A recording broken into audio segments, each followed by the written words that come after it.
Irmãos, o texto que está diante de nós, os irmãos estão com a Bíblia aberta em 1 Timóteo 6, versículos 13 e 14, e os irmãos podem notar um tom de solenidade nesse momento da carta.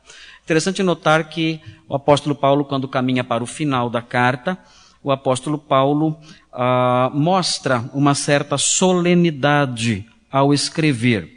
E eu gostaria de dizer aqui que solenidade é uma marca do cristianismo. O cristianismo é uma religião que contempla a solenidade. Isso não tem nada que ver com tradicionalismo ou pentecostalismo. Isso não tem nada que ver com igreja quente ou igreja fria. Não tem nada que ver com essas coisas. Isso tem que ver com o caráter do próprio cristianismo. O cristianismo é uma religião que contempla a solenidade em seus cultos e em diversos momentos. Se os irmãos olharem o texto que nós acabamos de ler, os irmãos notarão nesse texto a presença de um tom solene. O apóstolo Paulo diz: exorto-te perante Deus que preserva a vida, e perante Cristo Jesus, que diante de Pôncio Pilatos fez a boa confissão. O apóstolo Paulo está sendo solene na sua proclamação aqui. No capítulo 5, versículo 21, os irmãos podem perceber a mesma solenidade sendo criada aqui na linguagem que o apóstolo Paulo adota. Conjuro-te perante Deus e Cristo Jesus e os anjos eleitos. O apóstolo Paulo está criando um ambiente solene aqui para os seus leitores, os leitores da carta, Timóteo e os outros que porventura lessem a carta. Que guardes estes conselhos sem prevenção, nada fazendo com parcialidade. Nós vemos aqui uma linguagem que cria um ambiente de solenidade. Por quê? Porque o cristianismo é assim. Não é questão de preferência denominacional. Não é questão de preferência de estilo ou de modelo, não. O cristianismo muitas vezes contempla momentos, ocasiões em que é necessário um ambiente solene. Por que é assim? Porque o cristianismo é assim? É muito simples. Se os irmãos olharem o texto, versículo 13, com atenção verão: exorto-te perante Deus. A solenidade tem como base o fato de Deus estar presente. Cristo estar presente. Eu exorto você diante de Deus. Eu exorto você diante de Cristo. É a presença de Deus, é a presença de Cristo que dá solenidade a certos momentos da vida cristã. Nós temos visto na atualidade um total descaso com essas coisas. Nós temos visto na atualidade a ideia de que qualquer coisa um pouco mais solene é rejeitada como algo frio, como algo sem vida, como algo que não deve estar presente na igreja. E como resultado disso, nós temos desordens. Há igrejas que são muito desorganizadas, muita desordem no culto. Já fui pregar em igrejas que eu não conseguia falar, não conseguia. As pessoas conversando, virando para trás, conversando com gente 3, 4 fileiras lá atrás. E pessoas caminhando para lá e para cá, crianças correndo. O que falta a essa igreja não é só educação. O que falta a uma igreja como essa é o senso de solenidade que nasce da noção de que Deus está presente. Nós vemos indecência em muitas igrejas, linguagem indecente, palavras desrespeitosas, brincadeiras indecorosas no culto. Por que o cristianismo, especialmente a sua expressão evangélica, por que caminha nessa direção? Porque perdeu o senso de solenidade, de majestade do culto, o senso de solenidade que nasce da noção de que o grande Deus, o Deus soberano, está presente. Nós vemos nos cultos até insanidades. Eu vi alguns vídeos na internet de pessoas que iam lá na frente testemunhar e falavam o seguinte: olha, Deus pediu para eu uivar para Ele. Deus disse para mim: será que você pode uivar como um lobo para mim? E ela então respondeu, sim, eu posso uivar como um lobo para você, Senhor. Tudo eu faço para o Senhor. E uivou como um lobo durante o culto. E pessoas imitando animais. Outros imitando bêbados na igreja, dizendo que isso era estar cheio do Espírito Santo. Essas noções, essas insanidades, elas nascem do fato de nós termos perdido a ideia de que o cristianismo é uma religião solene, sim. E ela é uma religião solene, ela é uma fé solene, ela requer de nós um culto solene pelo simples fato de termos noção da presença de Deus. Estamos perante Ele. Eu nunca estive diante de grandes personagens do nosso país ou mesmo do mundo. O lugar, talvez, de maiores autoridades que eu já fui foi o parlamento inglês. Eu entrei uma vez no parlamento inglês, quando eu fui para a Inglaterra e fiquei um tempo lá. Eu fui visitar o parlamento inglês, a Câmara dos Lordes. E eu estava lá então, diante das autoridades parlamentares de uma das maiores potências do mundo. E eu entrei. Eles estavam ali todos sentados, ali em reunião. Alguns usavam aquelas perucas que a gente vê nos filmes, aquela peruca branca, ridícula. Né? Eles usavam aquilo. Estavam lá, sentados ali. E eu cheguei, entrei, passei por umas 10 revistas, que pareço um pouco o Bin Laden, falecido. Né? Passei por várias revistas, consegui entrar no parlamento, na Câmara dos Comuns, na Câmara dos Lordes, entrei nas 2 câmaras, sentei ali e assisti. Eu estava diante de autoridades daquele país, de uma das maiores potências do mundo. Como os irmãos acham que eu me comportei diante daqueles homens? Uhul! Foi assim? Foi assim que eu agi? Eu gritei, eu berrei, eu pulei? Claro que não. Por que não? Porque eu estava diante de autoridades elevadas, altas autoridades, de um dos países mais importantes do mundo. E eu tinha que me comportar com uma certa postura, com a postura adequada diante daquelas pessoas. Meus irmãos, quando nós estamos diante de Deus, quando estamos em culto, nós não estamos diante de representantes de um reinozinho que em poucos anos vai à bancarrota. Não estamos diante disso. Estamos diante do Rei dos Reis. Estamos diante do Senhor do Universo. E é por isso que precisamos olhar para Ele e cultuá-lo e nos comportar diante dele com solenidade. O apóstolo Paulo evoca esse ambiente nessa carta. Caminhando para o finalzinho, ele evoca isso, ele cria isso. Ele diz, no versículo 13, exorto-te perante Deus e perante Cristo. Ele cria esse ambiente solene. Por que ele cria esse ambiente solene?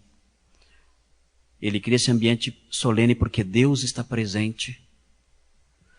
Timóteo está na presença de Deus. Paulo aponta para essa realidade. Eu exorto você diante de Deus, diante de Cristo. E Paulo evoca tudo isso e cria todo esse ambiente porque ele vai dar uma ordem. Existe uma ordem que Paulo vai dar. E essa ordem é muito importante. É uma ordem importante para o pastor Timóteo. E é uma ordem importante para você também. Essa ordem não está no versículo 13. O apóstolo diz no versículo 13, exorto-te. Mas a ordem, a exortação, só encontramos no versículo 14. E a exortação é, o texto diz, exorto-te, versículo 14, que guardes o mandato imaculado, irrepreensível. Essa é a ordem. O apóstolo Paulo está dizendo aqui que é dever de Timóteo guardar o mandamento, ou o mandato, como está escrito aqui. Que mandamento é esse? O mandamento presente aqui, o mandamento de que a que Paulo faz referência aqui, são as orientações que ele passa nessa carta. Como deve ser o homem de Deus. E nós já estudamos isso. Como deve ser o homem de Deus. Essas orientações de como deve ser o homem de Deus, isso é o mandato. O homem de Deus deve ser alguém não apegado ao dinheiro, que prega a palavra e não se desvia da verdade, que zela pela sã doutrina e pela pureza da sua igreja. É assim que deve ser o homem de Deus, alguém que prega, que exorta, que insiste em ler, que insiste em admoestar, sempre protegendo a verdade. Ele fala, eu quero que você viva assim. Guarde esse mandamento, guarde essa ordem como protetor e proclamador da fé. Mas note, você deve guardar esse mandato, você deve observar essas orientações de ser um pregador, um proclamador e um protetor da fé. Você deve fazer isso mantendo-se imaculado e mantendo-se irrepreensível. Notem, essas duas palavras, imaculado e irrepreensível, não se aplicam ao mandato. Não é que tem que manter o mandato imaculado do mandato irrepreensível. Essas duas palavras se aplicam a Timóteo. Timóteo, você tem que guardar esse mandamento, o mandamento de pregar e de proteger a verdade, e deve proteger esse mandamento e guardar esse mandamento, mantendo a sua vida imaculada, ou seja, limpa.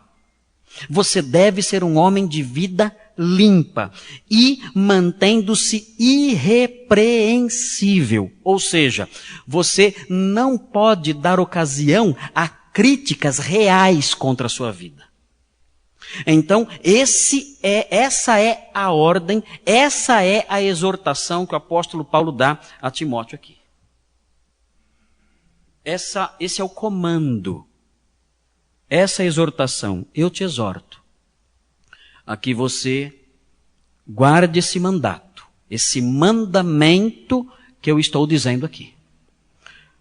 Ser um pregador, ser um protetor da verdade e fazer isso de maneira pura, com a vida pura e irrepreensível. Agora notem, ao dar essa ordem, ao enunciar essa ordem, o apóstolo Paulo tenta, nesses versículos, fazer com que Timóteo seja encorajado a obedecer. Existe a ordem aqui. E Paulo quer encorajar Timóteo a obedecer. Como o apóstolo Paulo vai fazer Timóteo obedecer? É uma ordem que tem um certo preço. Defender a verdade, proclamar a verdade, guardar o mandato. Fazer isso com a vida reta, com a vida santa, com a vida irrepreensível. É difícil fazer isso. Nós encontramos inimigos que impedem que façamos isso. Nós nos deparamos com os mais diversos obstáculos que nos impedem de obedecermos essa ordem, essa admoestação, essa exortação. O apóstolo Paulo, ele coloca nesse texto algumas motivações. E essas motivações, é curioso notar, essas motivações são nada mais, nada menos do que 3 doutrinas básicas. 3 doutrinas facinhas de entender. 3 doutrinas que qualquer criança pode aprender.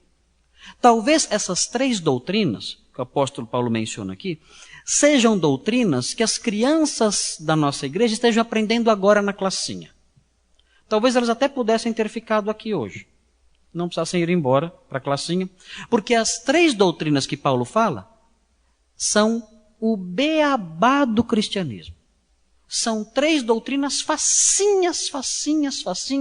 Uma das primeiras coisas que nós aprendemos quando damos os primeiros passos na vida cristã. Eu elaborei uma mensagem central, tentando resumir isso, e ficou assim, eu escrevi assim. O encorajamento para servir fielmente a Deus e manter-se puro. O encorajamento para servir fielmente a Deus e manter-se puro procede das mais elementares doutrinas cristãs. Eu não preciso ser um grande doutor em teologia para então descobrir os grandes mistérios da teologia cristã e então ser movido à fidelidade e à pureza. Eu não preciso entrar num curso de teologia, fazer doutorado, fazer mestrado, doutorado, estudar 5 anos do bacharel, para então descobrir as grandes verdades de Deus. E conhecendo essas verdades maravilhosas, grandiosas, então eu dizer, agora sim, diante de toda essa imensidão, toda essa maravilha que eu aprendi, agora eu me sinto motivado a ser fiel e a ser puro. Não. O apóstolo Paulo, quando ele dá a ordem, quando ele dá a exortação e fala, eu quero que você guarde o mandato, seja fiel a Deus, seja um bom ministro, seja um bom servo, e quero que você se mantenha puro e irrepreensível. Quando ele dá essa ordem, ele motiva Timóteo com doutrinas fáceis, simples, elementares, básicas. Todos aqui conhecem, todos aqui sabem. Vamos ver quais são. Vamos olhar para o texto e descobri-las. E elas estão aqui facilmente identificáveis. Nós podemos descobri-las com muita facilidade. Veja, o versículo 13 diz assim, exorto-te perante Deus, que preserva a vida de todas as coisas.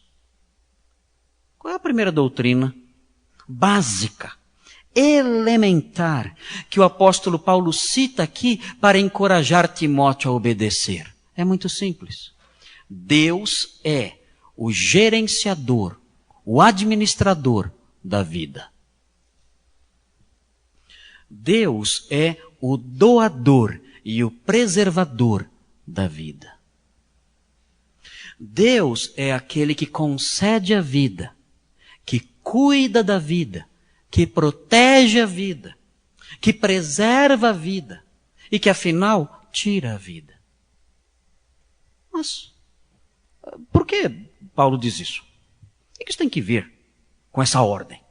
A ordem é, você tem que ser um bom ministro, você tem que ser um bom servo fiel e tem que ser puro. Por que Paulo motiva Timóteo a obedecer essa ordem dizendo, Deus é o gerenciador da vida? Irmãos, nós devemos lembrar, Timóteo era um homem tímido e muito medroso. Timóteo tinha medo. Não era um homem corajoso. O apóstolo Paulo escreveu a Timóteo dizendo, olha, Timóteo, não te envergonhes de mim. Não tenha vergonha do evangelho nem de mim. E também, Timóteo, olha, lembre-se de uma coisa. Deus não nos deu espírito de covardia. Por que ele escreve assim para Timóteo? Porque Timóteo era homem medroso. Timóteo talvez tivesse medo da perseguição. Talvez Timóteo tivesse medo do desconforto de uma prisão.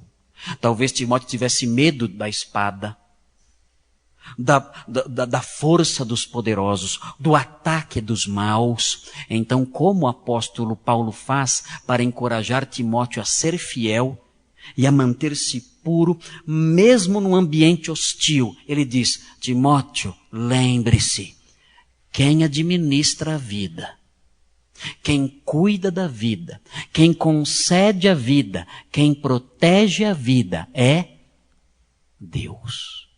Pare de ter medo. Pare de ter medo.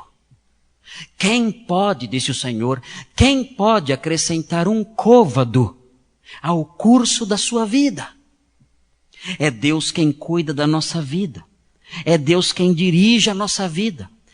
Você pode ser fiel, os ataques virão, mas lembre-se, Deus é quem cuida da vida. Você pode ser puro, vão zombar de você, você vai perder sendo puro, você vai perder mantendo um bom testemunho, você vai perder anunciando e protegendo a verdade, mas lembre-se, Deus protege a vida, Deus é o autor e o protetor da vida, não tenha medo. Essa é uma lição básica. O Senhor é o autor da vida. E se nós abraçarmos, crermos de fato, de coração, guardarmos essa verdade na nossa mente, na nossa alma, nós teremos menos medo. As pessoas dizem, meu filho vai viajar. Tenho medo. Meu marido trabalha à noite. Eu tenho medo. Não é só mulher que tem medo, não, homem também. Minha empresa está fazendo cortes. Eu estou com medo. A economia mundial está em crise. Eu estou com medo. O que vai acontecer? Minha filha vai estudar noutra cidade. Eu tenho medo. Eu vou fazer alguns exames. Estou com medo. Meu pai adoeceu. Estou com medo. Meus exames deram positivo. Ai. Eu estou com medo. Meus irmãos, parem de ter medo. Parem de ter medo. Deus é o sustentador da vida. Deus é o autor e sustentador da vida. Ele a administra como quer. Ele a expande e a encurta. Ele a amplia e a ceifa. Nós podemos ter coragem. Alguém já disse, nós somos todos imortais, até o dia marcado por Deus. Você é imortal até o dia marcado por Deus. Não tenha medo, tenha coragem. É por isso que o apóstolo Paulo evoca essa doutrina, que Deus é o autor da vida, Deus é quem concede a vida. Por quê? Para que Timóteo parasse de ter medo e obedecesse a ordem. Eu te exorto. Eu exorto você a ser fiel nesse mundo hostil. Eu exorto você a enfrentar perigos sendo fiel nesse mundo hostil. Eu exorto você a viver uma vida pura e com isso ser atacado nesse mundo hostil. Mas não tenha medo, porque quem preserva a nossa vida, quem cuida da nossa vida, quem é o autor e sustentador e preservador da vida é Deus. Tenha coragem. A teologia liberta você. A doutrina sadia liberta você. Você pode viver sem medo. Deus é quem controla a vida. Essa é a primeira doutrina básica, facinha de entender. Nós seremos libertos do medo, se lembrarmos dela. Paulo diz a Timóteo, viva assim. Seja puro e fiel. Sabe como eu vou motivar você a ser assim? Lembrando você de uma lição da classe dos cordeirinhos de Jesus. Deus é o preservador da vida. Vá, caminhe corajosamente. É o Senhor que tem a nossa vida em suas mãos. Não tenha medo. Mas há uma segunda lição básica. Uma doutrina facinha de entender, presente aqui também, e que serve para encorajar o crente a ser fiel e puro. Veja o que diz o texto. Exorto-te perante Deus, que preserva a vida de todas as coisas, e perante Cristo Jesus, que diante de Pôncio Pilatos fez a boa confissão. Aqui, quando Paulo fala sobre a boa confissão de Jesus, implícito nessa alusão que ele faz, está a segunda doutrina. Implícita nessas palavras. Qual foi a boa confissão de Jesus diante de Pôncio Pilatos? O apóstolo Paulo quer trazer à memória de Timóteo uma confissão que Jesus fez diante de Pilatos. Porque essa confissão é uma doutrina básica. Essa confissão é uma doutrina elementar, facinha de entender e que nos encoraja a sermos fiéis e puros. E qual foi essa confissão que Jesus fez diante de Pôncio Pilatos? Se você voltar às páginas da Bíblia um pouquinho, você chega em João no capítulo 18. No capítulo 18 de João, nós temos no versículo 33. Veja aí. E aí você vai encontrar qual é a confissão de Jesus. João 18, 33. Veja o que diz. João 18, 33. Fala assim. Tornou Pilatos a entrar no pretório. Chamou Jesus e perguntou-lhe: És tu o rei dos judeus? Agora Jesus vai fazer uma confissão. É a boa confissão. Respondeu Jesus: Vem de ti mesmo esta pergunta, ou te disseram outros a meu respeito? Replicou Pilatos: Porventura sou judeu? A tua própria gente, os principais sacerdotes, é que te entregaram a mim. Que fizeste? Respondeu Jesus. Agora sim vem a confissão. Agora sim vem. O meu reino não é deste mundo. Se o meu reino fosse deste mundo, os meus ministros se empenhariam por mim para que não fosse eu entregue aos judeus. Mas agora o meu reino não é daqui. Então lhe disse Pilatos: Logo tu és rei? Respondeu Jesus: Tu dizes que sou rei, eu para isso nasci e para isso vim ao mundo, a fim de dar testemunho da verdade. Todo aquele que é da verdade ouve a minha voz. Qual foi o testemunho que Jesus deu a Pilatos? Ele disse: Eu sou rei. Eu sou rei. Qual é a segunda doutrina que o apóstolo Paulo usa, doutrina básica, elementar, para estimular a fidelidade e a pureza? A doutrina que diz que Jesus Cristo é rei. Se nós não lembrarmos que Jesus Cristo é rei, nós não seremos fiéis nem puros. Nenhuma coisa nem outra. Se nós não lembrarmos que Jesus é rei, nós vamos seguir outros reis. Existem outros reis. Sempre existiram pelo menos três reis, além de Jesus. São reis falsos, são reis perigosos, são reis mentirosos. Mas eles sempre existiram. Por que nós dizemos que eles são reis? Porque eles reinam sobre os homens que não conhecem a Cristo. Eles dão suas ordens. Eles dão os seus comandos, eles controlam as pessoas. O primeiro rei que controla as pessoas é o diabo. A Bíblia o chama de príncipe deste mundo, porque ele reina. Ele é o rei de um reino de trevas. E ele controla as pessoas. Ele governa as pessoas. Satanás, a Bíblia mostra que ele conduz as pessoas à mentira. Faz com que as pessoas mintam. Ele inspira no ouvido, no coração das pessoas a mentira. Estimula as pessoas a mentirem. Nós vemos isso na história de Ananias e Safira. Satanás, ele instiga os homens ao homicídio, ao ódio mortal.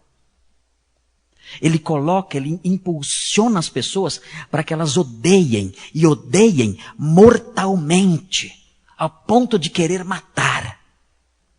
Satanás, além de induzir a mentira, além de induzir ao homicídio, ao ódio assassino, ele também incita à desobediência às ordens de Deus. Ele disse a Eva: Deus disse isso? Não, é mentira o que ele disse. Satanás ensina os homens a duvidarem do que Deus falou. Satanás incita à apostasia, ao abandono da fé. Ele é um rei. Ele também é um rei. E ele é um rei que tem a sua influência. E muitos seguem esse rei. E abraçam falsas doutrinas. E seguem por esses caminhos que ele ordena. E as pessoas então fazem a vontade dele. O apóstolo Paulo fala de homens que fazem a vontade dele. Que servem esse rei. Talvez você seja alguém assim. Talvez você tenha esse rei. Talvez você seja mentiroso. Talvez você siga doutrinas falsas. Talvez você abrigue no seu coração rancores e ódios assassinos. Talvez você seja dirigido por Satanás à blasfêmia, ao escárnio, a zombar das coisas de Deus. O diabo faz tudo isso. Talvez você faça a vontade dele. Nesse caso, ele é o seu rei. Você não sabe, mas ele é o seu rei. Há um outro rei. O outro rei é a nossa carne. Ela também nos dá ordens. Ela também nos domina. E esse rei, quando ele se assenta no trono do nosso coração, quando a nossa carne, a nossa natureza pecaminosa se assenta no trono do nosso coração, ela também nos governa, nos dirige, nos mostra para onde ir. E como ela nos governa, como a carne nos governa, ela nos leva à imoralidade. Ela nos leva aos vícios. Ela nos leva às brigas. Nos tornamos pessoas briguentas, rixosas, rancorosas, imorais. Nós nos tornamos orgulhosos. O nosso eu tem que ser honrado. A nossa vontade tem que ser feita. É a nossa carne no trono da nossa vida. É o nosso rei a nos dirigir. Nós seguimos as inclinações das nossas paixões, os nossos interesses pessoais. Somente as coisas a que o nosso coração nos dirige, somente isso é que importa para nós. Porque o nosso coração, a nossa carne, a nossa alma nos governa. Ela é o nosso rei. Ela dita o modo como vivemos. Ela dita as palavras que falamos. Ela dita o nosso comportamento. Ela governa, domina, absoluta a nossa vida. É um rei. Muitas vezes o nosso rei é o mundo. O mundo ao redor. O mundo é um rei engraçado. O mundo é um rei inconsistente.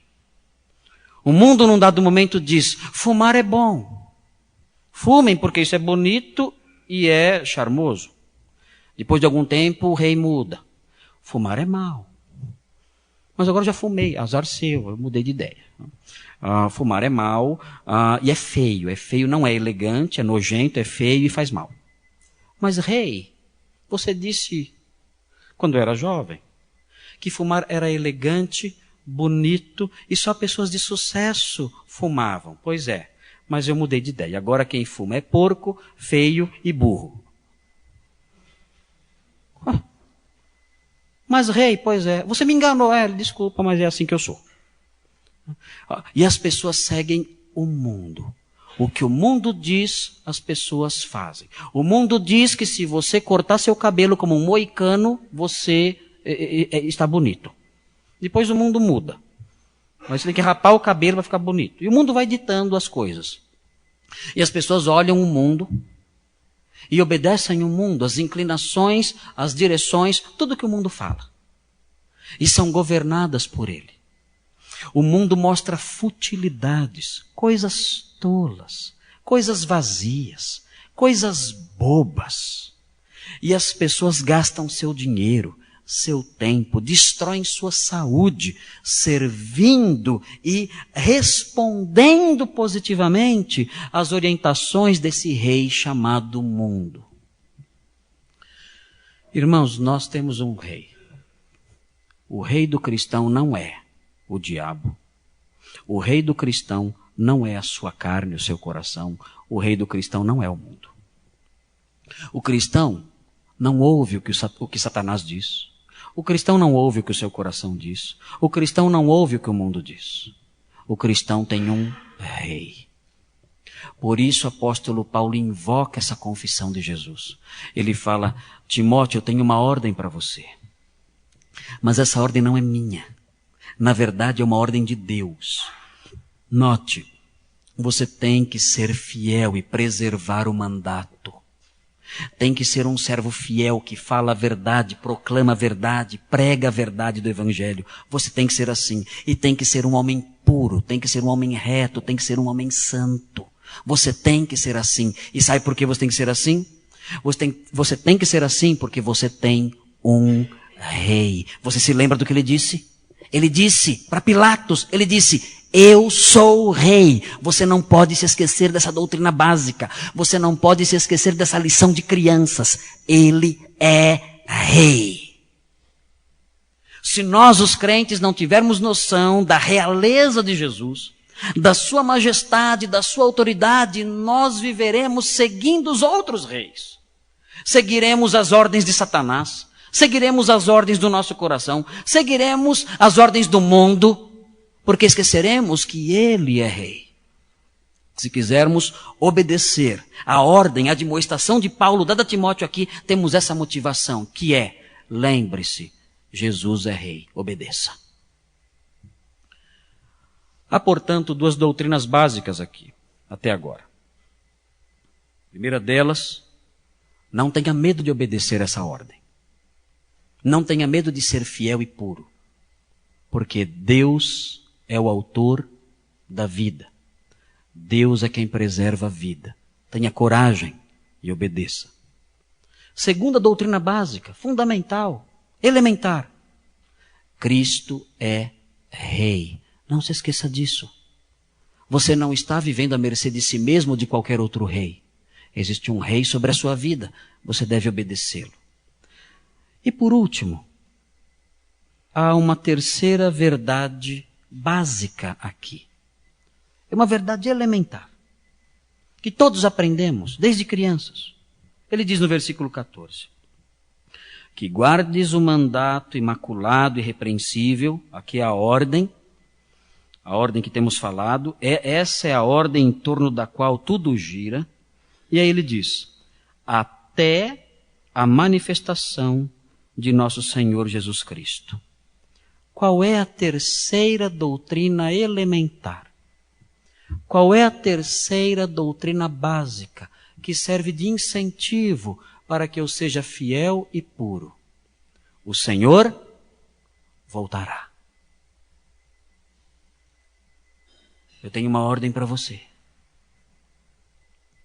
Seja fiel e puro. E eu vou te motivar agora a obedecer essa ordem. Olha, o Senhor voltará.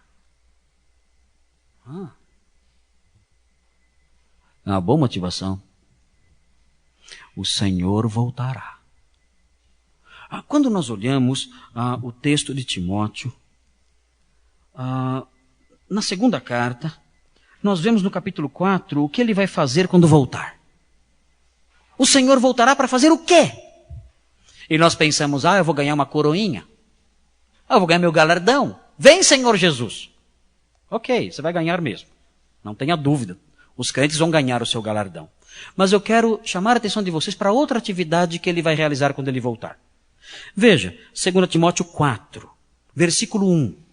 Você vai encontrar aqui uma outra atividade que o Senhor vai realizar quando voltar. Ele diz assim, conjuro-te, 2 Timóteo 4:1, conjuro-te perante Deus e Cristo Jesus, que há de julgar vivos e mortos pela sua manifestação e pelo seu reino.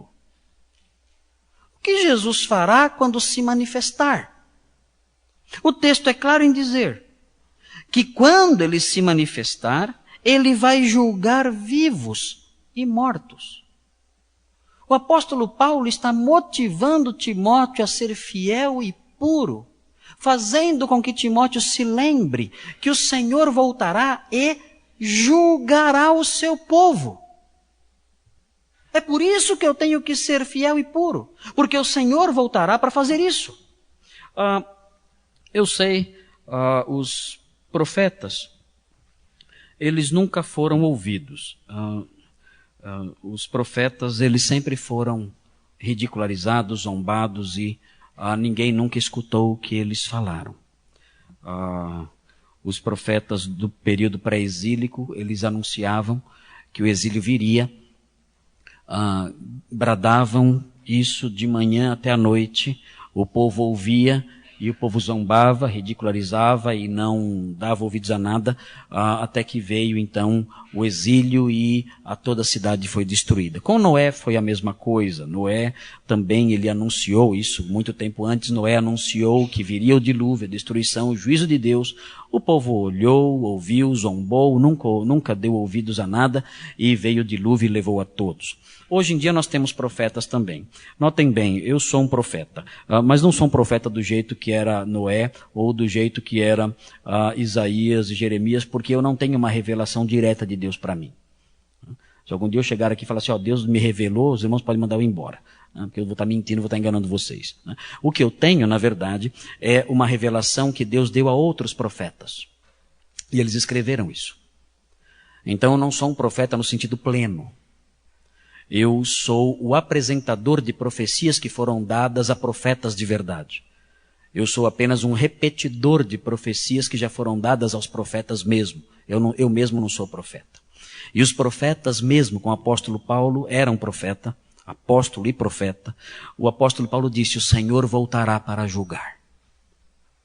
Mas nós falamos isso, nós que insistimos nessa mensagem profética, nós insistimos nisso e as pessoas não escutam. Elas não ouvem isso. Elas não ligam. E elas continuam vivendo do mesmo jeito. Elas saem da igreja e nada muda. Nada. Elas ouviram só mais um sermão. Só isso. Nada mudou. Nada entrou no coração delas. Nada. Como nos dias de Noé. Como nos dias de Jeremias. Como nos dias de Isaías. As pessoas escutam, mas nada muda no coração delas. E a profecia é propagada, é anunciada, sempre, ano após ano. E nós ouvimos, nós escutamos, mas de fato não ouvimos, não damos ouvidos ao que é dito.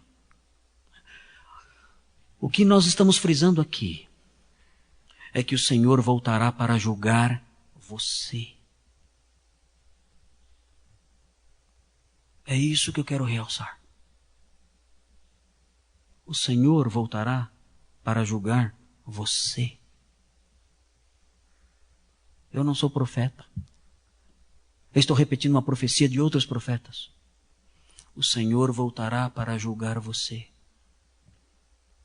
Seja fiel e puro, porque Ele voltará para julgar você. Eu quero dar um conselho para você. Quero dar um conselho para você como seu pastor, como seu irmão. Antecipe esse julgamento. Antecipe. Sabe o que eu acho que você deve fazer? Antes do Senhor te julgar, julgue-se você mesmo, a si mesmo. Julgue-se você, a si mesmo. Pegue a palavra de Deus e comece a se julgar. Julgue o seu coração. Seu coração é limpo. Seu coração é limpo? Julgue seu coração. Julgue as suas palavras. As suas palavras honram a Deus, agradam a Deus. Julgue o seu serviço a Cristo. Você trabalha para Ele. Julgue o seu serviço, o seu trabalho pelo reino. Julgue isso. Avalie isso. Emita uma sentença acerca disso, usando a palavra de Cristo. Antecipe o julgamento dele, você mesmo. Julgue-se. Emita uma sentença contra você. Julgue o seu trabalho. Julgue os papéis que você desempenha como membro da sua família, como profissional no seu serviço. Essas ações na sua família, na sua casa, como marido, como esposa, como filho, como pai, refletem obediência a Cristo. Julgue isso. Julgue as suas ações, todas elas. Lembre-se delas, julgue-as com a palavra de Cristo nas mãos. Antecipe o julgamento, avalie, coloque as suas ações sob as lentes da Escritura, da palavra de Deus e julgue-se. Julgue a sua alma. Esse é um julgamento difícil. Julgue a sua alma e avalie se ela arde de amor por Deus, por seu reino e por seu povo. Ou se a sua alma é uma alma apagada, fria, morta, apática, distante. Julgue a sua alma. Coloque a sua alma no banco dos réus. Coloque o seu coração no banco dos réus. Coloque as suas ações no banco dos réus. Coloque seus pensamentos, suas palavras no banco dos réus. Julguem-se, porque o Senhor voltará para julgar. Antecipem-se a Ele. Nós estaremos na sua presença e seremos julgados por todas essas coisas. E vamos comparecer nus diante dele. Vamos sair na frente. Julguem-se primeiro. E ajustem em sua vida aquilo que ele quer. A Bíblia diz que nós devemos guardar o nosso coração, julgar-nos a nós mesmos.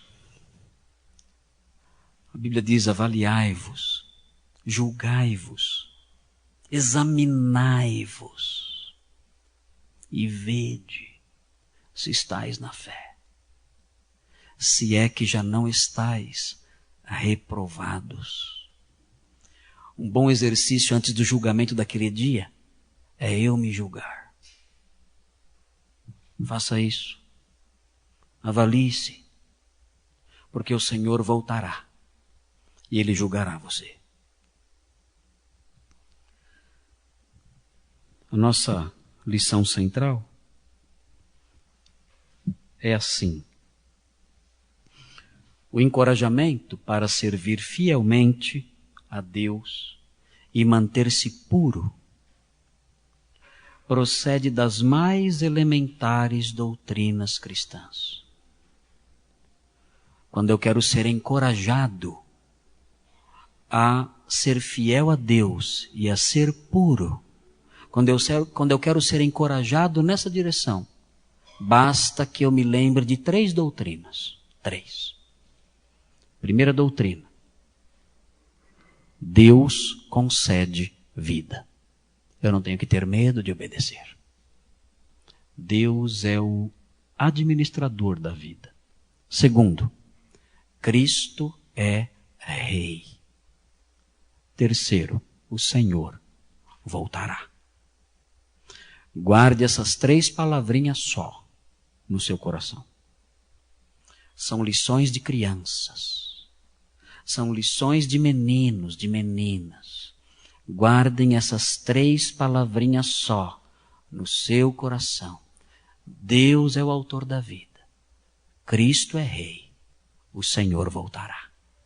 Guardando essas 3 palavrinhas só no seu coração, você será impulsionado a servir fielmente a Deus e a manter-se puro. Vamos orar para que essas coisas fiquem gravadas em nós.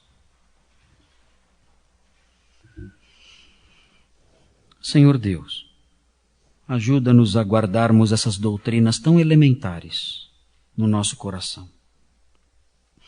Ajuda-nos a guardar essas coisas em nós, a lembrarmos que o Senhor é o autor da vida, que Cristo é Rei e que Jesus voltará. Que lembremos dessas 3 coisas e assim sejamos motivados a sermos fiéis e puros. Falta-nos, ó Deus, fidelidade e pureza maiores. Faltam-nos essas coisas. Por isso, vem nos ajudar, através destas 3 doutrinas elementares. Vem nos estimular, para que sejamos obedientes a essa ordem, a essa admoestação, a essa exortação do apóstolo. E, estimulados por isso, de fato sejamos fiéis e puros. Suplicamos essas bênçãos em nome de Jesus. Amém.